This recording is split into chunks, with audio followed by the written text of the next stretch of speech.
மாப்பிள்ளைக்கு மோதிரம் வாங்கணும்.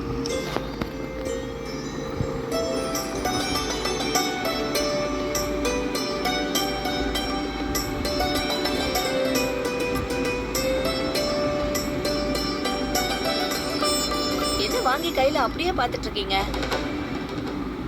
உங்க வீட்டுக்காருக்கு நீங்க போட்டு விடுங்க, அவங்க உங்களுக்கு போட்டு விடட்டும். இல்ல, நான் அப்புறமா போட்டுக்கிறேன். இதுல என்ன இருக்கு, போட்டு விடுதானா?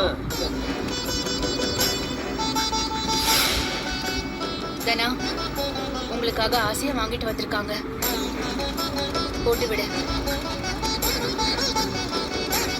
சீனு, நீயும் மாயாவுக்கு போட்டு விடு.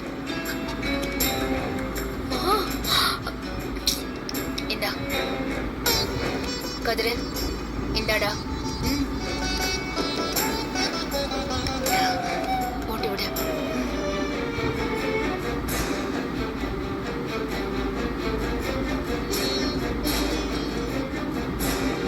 நீங்க 2 பேரும் பொண்ணுங்களுக்கு போட்டு விடுங்கப்பா.